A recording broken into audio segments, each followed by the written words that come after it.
kelompok 8 dengan anggota. Dengan saya Nisna Zahra dengan NIM akhir 068. Saya Salsa Alia Parma dengan NIM akhir 073. Saya Sanianda Ramani dengan NIM akhir 077. Dan saya terakhir Fauzian Nur Hakim dengan NIM akhir 079. Kami akan melakukan percobaan membuat bioplastik menggunakan dengan bahan tepung tapioka dan susu sapi. Apakah kalian mengetahui tentang apa itu bioplast? Bioplast merupakan plastik biodegradable yang dibuat dari bahan alami seperti tapioka dan susu yang dapat terurai secara alami oleh mikroorganisme dalam waktu yang lebih singkat dibandingkan plastik konvensional berbasis petroleum. Inovasi ini dikembangkan sebagai solusi alternatif untuk mengatasi pencemaran lingkungan akibat limbah plastik yang sulit terurai. Berikut adalah manfaatnya. Yang pertama, mengurangi limbah plastik konvensional, ramah lingkungan dan mudah terurai, serta bisa jadi bahan alternatif untuk pengemasan. Reaksi yang terjadi ketika cuka ditambahkan ke dalam susu, maka pH larutan akan menurun. Hal ini menyebabkan protein susu bernama kasein akan menggumpal dan membentuk endapan yang disebut dengan curd. Endapan ini dapat dimanfaatkan sebagai bahan dasar pembuatan bioplastik karena memiliki sifat polimer alami yang dapat dipadatkan. Selanjutnya yaitu reaksi pada gliserin. Gliserin bertindak sebagai plasticizer yang menyisip di antara rantai-rantai polimer pati sehingga mengurangi kekakuan dan meningkatkan fleksibilitas bioplastik. Sementara itu, asam asetat membantu mempercepat proses gelatinisasi dengan memutus sebagian ikatan hidrogen dalam struktur semikristalin pati serta berperan mencegah retrogradasi dan pengkristalan ulang saat pendinginan. Nah, selanjutnya, ketika campuran tersebut dipanaskan dengan api kecil, air meresap ke dalam granula pati, memicu pembengkakan dan pelelehan struktur kristalin amilopektin dan amilosa, sehingga terbentuk larutan kental berupa gel amorf yang stabil. Lalu dicetak tipis dan dijemur di bawah sinar matahari, di mana proses penguapan air berlangsung secara bertahap hingga membentuk lembaran bioplastik yang padat namun tetap fleksibel.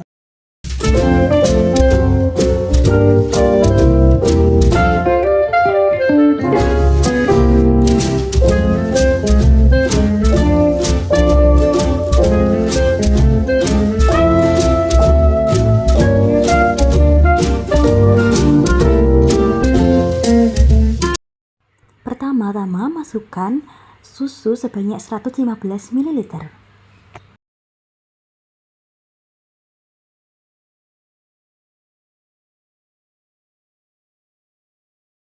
Kemudian ditambahkan dengan cuka sebanyak 5 sendok makan.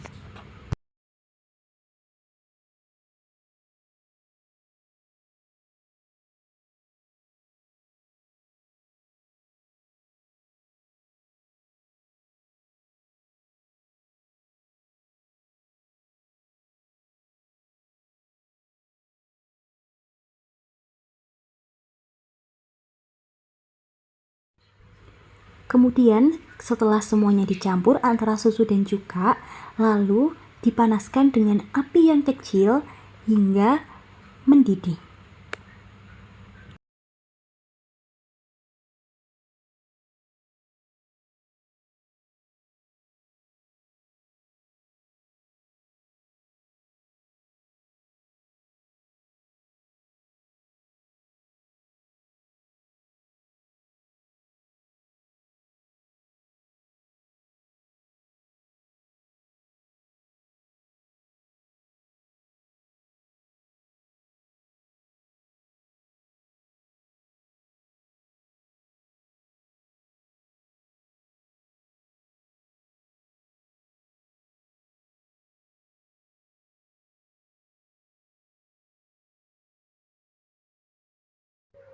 Setelah itu dapat disaring menggunakan tisu ataupun menggunakan kain. Dilakukan secara berulang untuk mendapatkan endapan yang berada di tisu.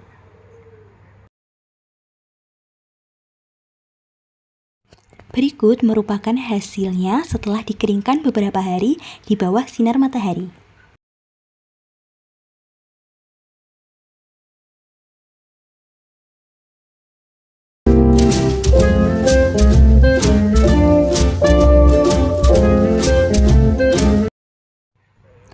Pertama, masukkan 1 sendok makan tepung tapioka.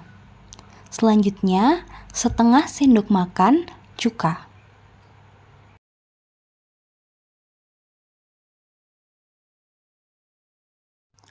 Kemudian ditambahkan dengan 1 sendok makan gliserin atau gliserol.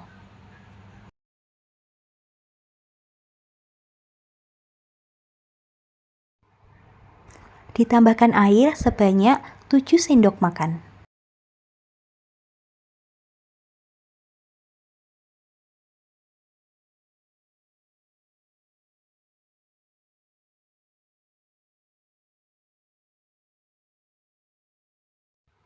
Kemudian diaduk dengan rata.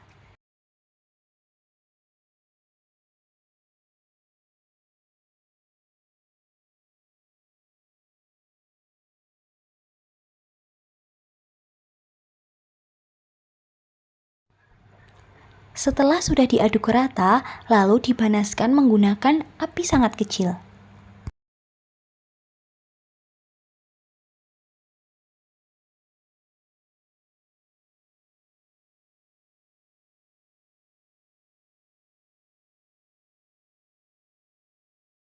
Apabila produk sudah mulai mengental, tandanya produk hampir jadi.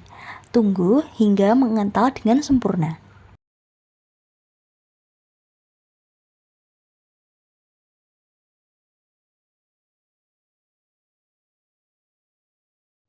Setelah itu angkat dari kompor, lalu dicetak dengan sangat-sangat tipis sesuai dengan ketebalan yang diinginkan, sesuai dengan ketebalan plastik. Berikut ini adalah hasil pada plastik yang sudah kering setelah dijemur beberapa hari di bawah sinar matahari sampai benar-benar mengering.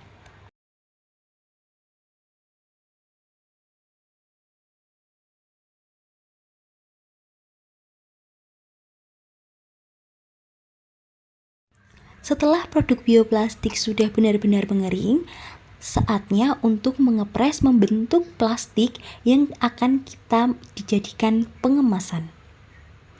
Kita menggunakan pres untuk membentuk sebuah kemasan plastik. Seperti inilah alat presnya dan bentuk dari produk bioplastik. Lalu dirapikan dengan menggunakan gunting.